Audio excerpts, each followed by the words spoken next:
Tetapi ketika ada satu setan melaporkan, saya berhasil memisahkan si fulan dari istrinya, maka sang iblis ini berkata, itu.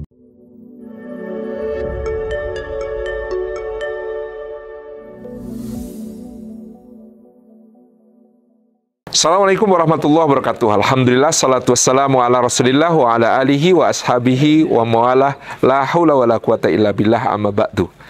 Ketahanan keluarga hari-hari ini diuji dengan berbagai isu yang muncul ke permukaan di berbagai media sosial. Begitu mudahnya orang berselingkuh, naudzubillah min dzalik. Begitu mudahnya orang bercerai, begitu mudahnya konflik rumah tangga disikapi dengan tidak dewasa sehingga menjadi satu konflik yang besar dan menjadikan bubarnya ikatan akad suci yang diikat dengan asma Allah Subhanahu wa taala.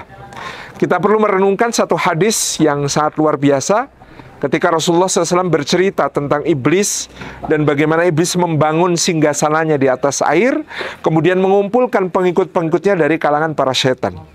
Lalu setan-setan itu melapor kepada sang iblis tentang apa yang telah mereka lakukan untuk menyesatkan manusia. Ada setan yang melapor, saya telah melakukan hal ini sehingga si fulan manusia itu terjerumus ke dalam dosa ini. Setan kedua melaporkan upayanya untuk menggelincirkan si fulan ke dalam dosa yang lain lagi, dosa yang lain lagi. Begitu banyak dosa yang dilaporkan oleh para setan itu kepada si pemimpin para setan, si iblis ini.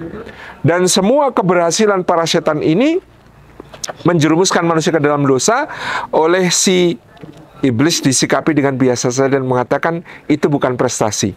Itu bukan keberhasilan, itu bukan sukses, itu biasa-biasa saja. Tetapi ketika ada satu setan melaporkan, saya berhasil memisahkan si fulan dari istrinya, maka sang iblis ini berkata, itu baru prestasi, itu baru sukses, itu baru patut dibanggakan. Ternyata bagi setan, memisahkan seorang suami dari istrinya adalah prestasi besar yang sangat diapresiasi. Na'udzubillah min dzalik.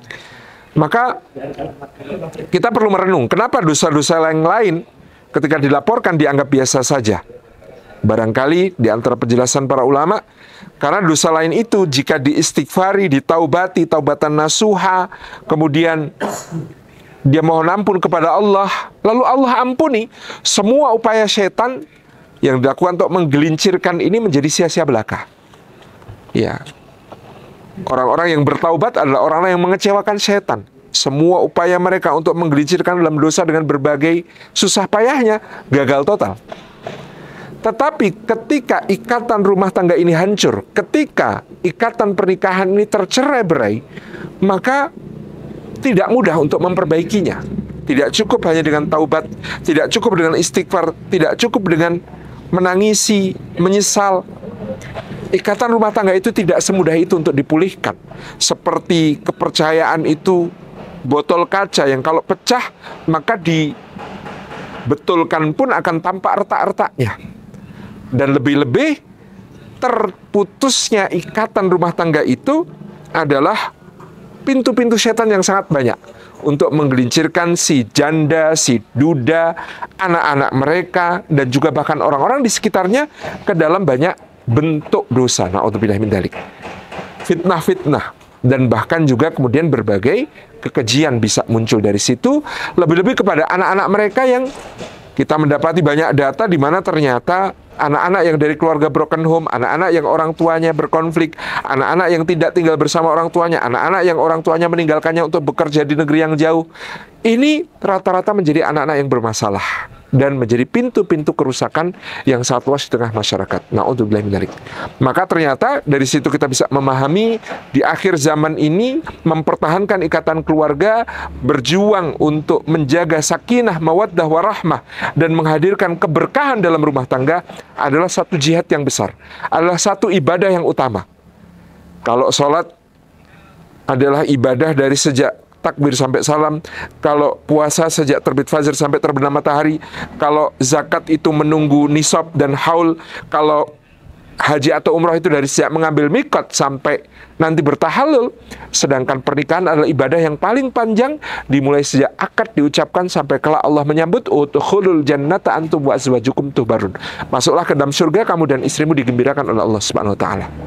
Maka hari ini mengikhtiarkan sebab-sebab agar hadir sakinah, agar hadir mawaddah, agar hadir rahmah, agar hadir berkah dalam rumah tangga kita, antara suami dan istri, antara ayah dan ibu dengan anak-anaknya, semuanya adalah satu upaya besar untuk mencari keridhaan Allah. Wahai para suami, belajarlah ilmu untuk mencintai istri dengan cara istri ingin dicintai. Dan wahai para istri, belajarlah cara untuk mencintai suami dengan cara suami ingin dicintai. Wahai orang tua, belajarlah untuk mencintai anak dengan cara anak ingin dicintai. Dan wahai anak-anak, belajarlah untuk mencintai orang tua seperti orang tua ingin dicintai. Karena banyak rumah tangga bermasalah bukan karena kurangnya cinta, tapi kurangnya ilmu bagaimana mengekspresikan cinta itu agar tidak bertepuk sebelah tangan. Bagaimana mengekspresikan cinta itu agar membahagiakan pasangan, menghadirkan satu ikatan kuat untuk bersatu dalam ketaatan, untuk bersama berkah dalam hal yang membahagiakan, berkah pula dalam ujian-ujian, insya Allah. Mudah-mudahan Allah jaga rumah tangga kita sampai kelak kita semua sampai pada family goal kita, yaitu jannatu adn yadkhulunaha ma'aman salaha min abaihim wa azwajihim wa dzurriyyatihim. Masuk ke surga Aden bersama dengan orang-orang yang kita cintai, bapak kita, ibu kita, pasangan kita, dan anak keturunan kita. Wassalamualaikum warahmatullahi wabarakatuh.